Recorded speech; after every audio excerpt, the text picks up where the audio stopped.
Where your treasure is, there will your heart be also. God has hidden unlimited treasures in His Word. Every time we open it, we can discover a new treasure, or admire an old one. What will we find today? Let's dig in.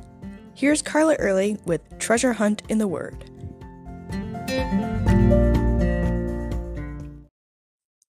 Have you ever wondered why Jesus got baptized?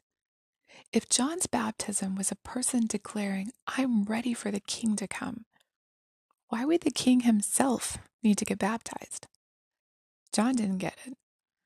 When Jesus showed up at the Jordan River where John was baptizing, John knew who Jesus was. Given that they were cousins, they might have known each other all along. But this was obviously not planned. This moment was completely unchoreographed. John actually tried to prevent Jesus from being baptized. He even said, "I need to be baptized by you, and you're coming to me?" Jesus replied, "Let it be so for now, for it is fitting for us to fulfill all righteousness." Fulfill all righteousness? What did that even mean? Jesus told John that this is what is right. This is what God wants us to do. But that wasn't really an explanation. Of course, Jesus didn't owe John an explanation, and John didn't insist on one. After all, the King can do whatever he likes. There's a lesson right there. When God tells us to do something, He shouldn't have to explain why. We should just do it like John did. And like John, we may see why, but we may not. In thinking about why Jesus needed to be baptized, even though He was sinless and didn't do it to show people He'd confessed and repented, I've always heard that He got baptized as a precedent to show us what we should do. If we're going to follow Him, we ought to get baptized too. And that's very true. Jesus also legitimized John the Baptist's ministry. In his baptism and what happened right after, Jesus showed that God approved of what John the Baptist said. People should listen to him. He wasn't just some crazy guy out there in the wilderness. God's blessing was on this new Elijah. Not only that, but Jesus was identifying with sinful man, and he was being submissive to his Father. That's what God wanted, and that's what Jesus did. Remember Philippians 2:6-8 says that Jesus, though he was equal with God, humbled himself, became a man, and was obedient to the point of death, even the death of the cross. This was the first step in that obedience. The cross was the last step. Did he think of this when he prepared to step into the water that day?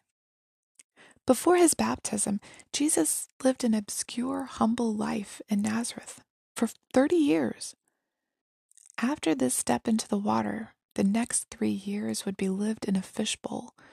His life would change completely, and his path led to the cross, a cruel, painful, humiliating death in which he would be carrying the sins of the entire world on himself. But because of his love for you and me, he knew it would all be worth it. We've always heard, when he was on the cross, I was on his mind.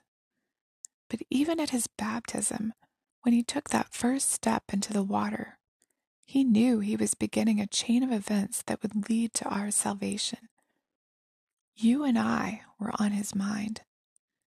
As John baptized Jesus, it says in Luke 3:21-22, that Jesus was praying. Praying for us? Praying for God to get glory through his ministry? We don't really know. But as we'll see tomorrow, God used this moment to get glory. When we accept Christ and give him the throne in our lives, we have no idea what he has planned for us. But as we follow Jesus in believers' baptism, we must submit, as Jesus did, to God's will for our lives. In fact, every step requires submission, putting our lives in his loving hands. How have you submitted to the Lord? What is it that you need to submit to him today? You can contact us at treasurehuntintheword@gmail.com. Also, if you'd like to share a treasure God has given you by doing an episode, please contact us. You can listen to other episodes on our website, which you'll find in the description below. Thanks for listening, and remember, where your treasure is, there will your heart be also.